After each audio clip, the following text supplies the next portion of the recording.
Hi there, I'm Faida, and today we're going to be talking about the African diaspora in Russia. Freedom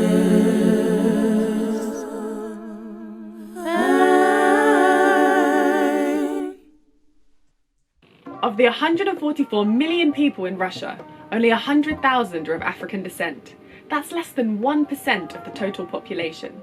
The African diaspora in Russia is largely made up of a combination of two groups: African foreign nationals and mixed-race Russians born and raised in Russia. These biracial children are largely the product of interracial relationships between Afro-descent men and white Russian women. They speak Russian and identify as Russian, though in many cases grow up in fatherless homes, estranged from their African cultural heritage.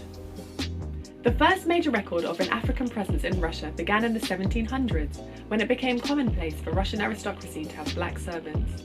The most famous enslaved African in Russian history was Abram Gannibal, who was a servant of Tsar Peter.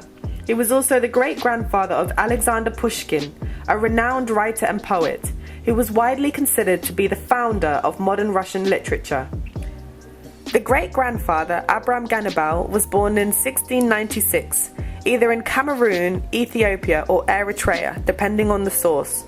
During his incredible life, he became an esteemed military commander and engineer. He had 11 children, the majority of whom became members of the Russian nobility. There were small black settlements in the region of Abkhazia on the eastern coast of the Black Sea, descended from enslaved Africans brought to work on the citrus plantations. By the 19th century, the Afro-Abkhazians were fully assimilated, speaking only Abkhazian and engaging in Abkhazian cultural customs. From the 19th century up until the Second World War, many African Americans had a pleasant experience in Russia, where they enjoyed greater social mobility and freedom than they were afforded in the United States. African-American writer Nancy Prince wrote of the years she lived in Russia in the early 1800s with great fondness.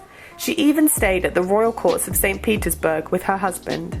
Following the Bolshevik Revolution of 1917, attracted by Marxist ideals of solidarity among the oppressed, African-American and Afro-Caribbean travelers began arriving in Russia in much larger numbers. Jamaican writer and activist Claude McKay travelled to Russia in 1922 on what he later described as a magical pilgrimage. Poet Langston Hughes spent several months in the USSR in the early 1930s to assess the communist regime. Actor Paul Robeson became a household name in Russia and declared it his adopted homeland. Colette Arletitz was an African-American performer who spent over two-thirds of her life living in Russia and was a celebrated singer, dancer and actress in the Soviet Union. World War II signalled a change in the racial climate of Russia, and the majority of the African diaspora left Russia after the Nazi-Soviet Pact of 1939. The third wave of Afro-descent migration to Russia came in the 1960s. In an effort to increase its influence in post-colonial Africa, the Russian government offered university scholarships to thousands of African students, some of whom had mixed-race children with Russian women. Unlike their African-American predecessors, the African students were less interested in Soviet ideology and more interested in receiving a low-cost education, which they could put to good use in their newly independent homelands. Racial tensions sometimes bubbled over. The most famous incident was the March on the Kremlin by African students, following the racially motivated murder of a Ghanaian medical student. But despite enjoying relative freedom and opportunity in the USSR, many students did not stay there permanently, instead returning to their homelands after their studies. Many of those who had fathered children had to leave them behind. By 2006, the number of mixed-race Afro-Russians in Moscow was believed to be 4,000.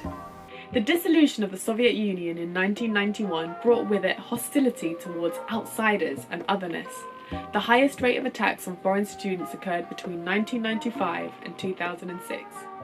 Many mixed-race Afro-Russians who are born in Russia and raised by their white parent grow up with limited contact with other black people.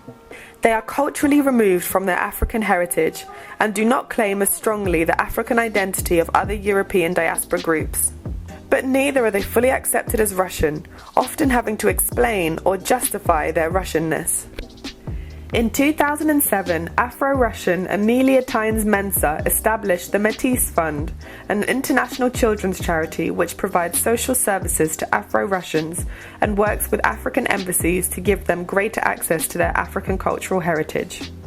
Notable Afro-Russians include Jean-Grégoire Sagbo, Russia's first black elected official, Yelena Kanga, a prominent journalist, basketball player Katerina Novoseltseva, and adult movie star Eric Lewis, who goes by the name Othello.